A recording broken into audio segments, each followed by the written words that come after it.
Hello, my name is Jeremy, this is Red Beans Recording, and welcome to my second... Fuck. How about this? Turning on its axis, what the fuck is going on? I don't know, I hate doing this shit, yeah. Hello, my name is Jeremy, this is Red Beans Recording, and welcome to my second video where I'm going to talk about modular synthesis, or Eurorack stuff. The first video I made was with a very small system, and it was really fun, and since then I have acquired a few more modules and set up a new system, and I wanted to make this video before the system grew anymore so I could talk to you about what's going on over here.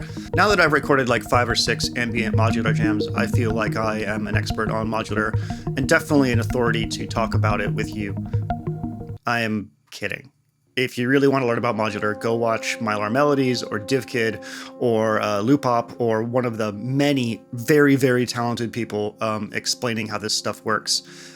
There is a glut of really great information out there, and I am grateful for it because I needed it quite a bit learning how this small rack of modules works. So what we're going to do is I'm going to play this patch I have set up over here, and we're going to walk through what each one of the tools is doing, and then I'm going to talk to you about what's next for my modular rig and why. And yeah, I can't wait to hear what you guys have to say in the comments because I'm still very new at this, and while growing very fast with this system and really excited about it, I still very, very new to this and need advice from people that know what they're talking about. So with that said, let's go ahead and bring the camera closer and we'll look at what's going on this table and play the patch and talk about some cables and voltages and all that kind of fun stuff. Come closer. Let's go. Cool. Welcome to the left side of the table where a lot of the utility stuff is happening. This is a pretty standard MKIII mixer, 1202 VLZ4. It has 4 pairs of stereo inputs and 4 mono inputs, and it also has an aux send. Hey, what are you doing here? Get over there. It also has an aux send, which works as an effects loop if you want, and that's going to the ZOIA. So everything that's here has the ability to send to the ZOIA, and the ZOIA is acting as an effects box. In this case, I have a patch that does delay and reverb with 100% wet on here. Having the ZOIA over here is brilliant because while I'm working, if I want to like create a new effects patch that like complements the patch that's going on here, I can just create a new patch in the ZOIA.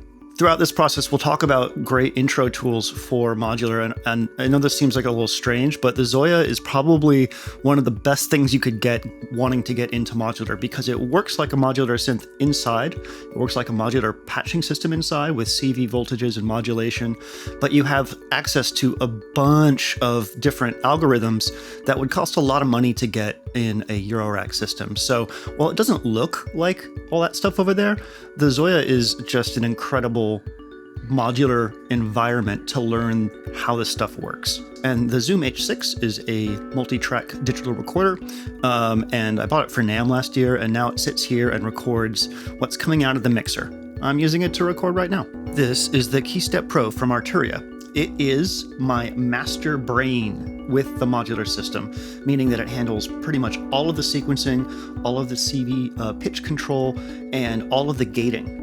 The thing that's really, really amazing about this is that you can see all of the cables coming out in the back here. It's because it just offers an insane amount of flexibility. And the reason that it offers so much flexibility is because it has 4 individual channels. These 3 can act as sequencers or arpeggios, and then this one can act as a drum sequencer, which means it sends out gates, or it can act as another melodic sequencer.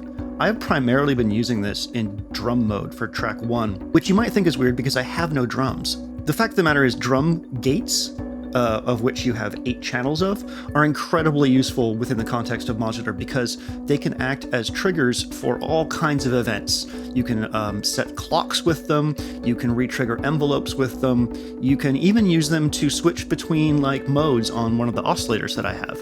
So it's just crazy how much you can do with gates, and I did a lot with gates in this. We'll talk a little bit more about it. It also has a clock out, and the clock out's really good because it can act as a metronome, like almost like a gate for like you do with these things, but it can also change modes depending on how many pulses per quarter note you set it to. So if you go into the settings here and go down to sync output, you have the option to change the pulses per quarter note.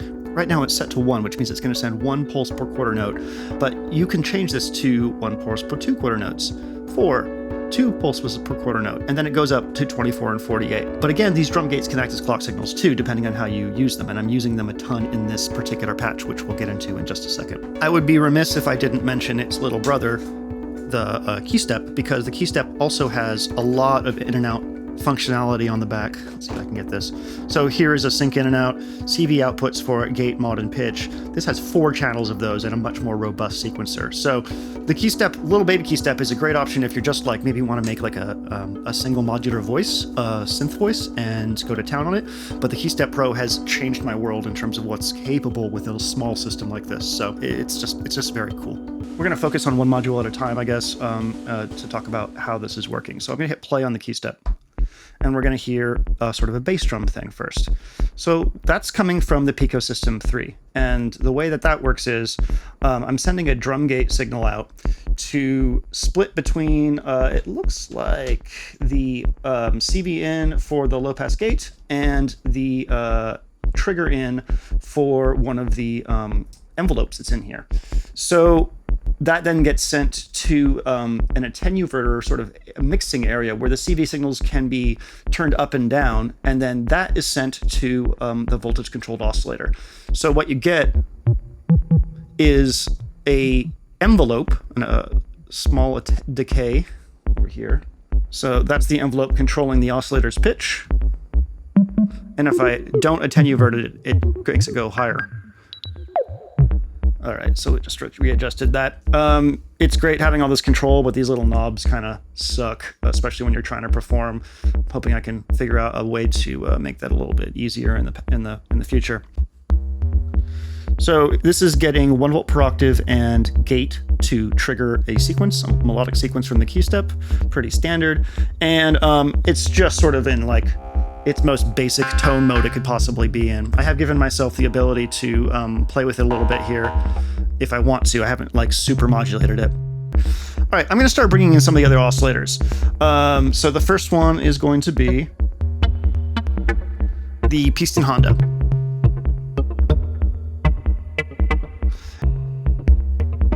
So what's happening here is I'm using drum gate outs from the Keystep Pro to trigger the maths as an envelope, and then it comes over here and it goes into the excite input, which is basically the filter input. And now I have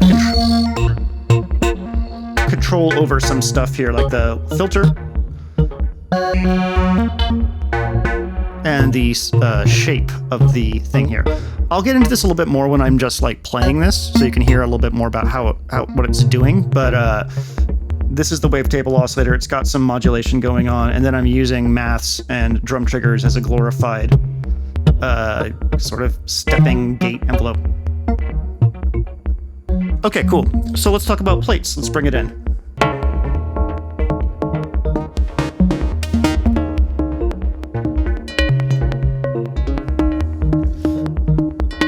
All right, so now you hear that sort of physical model pluck thing happening. And Plaits is getting another iteration of that drum gate to maths as envelope to modulate its volume through the Quad VCA. So the Plaits output is getting sent to the Quad VCA, which is receiving a gated signal, which you can see here, from maths, and sort of rhythmically chopping this up. The intention was to have the Piston Honda and Plaits sort of play off each other in rhythmic amounts. So Plaits has a lot of different modes, and this is the little vocal formant mode, which is kind of neat in this. Plaits can be modulated internally too, using this internal envelope that you can access by a secondary function here. So that's kind of cool. Anyways, I hope that was informative in any way whatsoever. What's next for this? I'll show you. I have purchased some modules, and I'm thinking about some more. I have a 6U version of this RackBrute coming my way. And I'm going to focus more on gate creation, modulation, and with Disting EX, pretty much anything. Go ahead and watch Loopop's video on that. It's fucking amazing. It can do a ton of stuff, but I'm mostly excited about it from... I'm mostly excited about it for everything it can do. I want to make a whole rack of Distings. If you'd like to hear more of the output of this, not this jam, because this is just kind of nothing, but I have a whole playlist of my experiments with this stuff.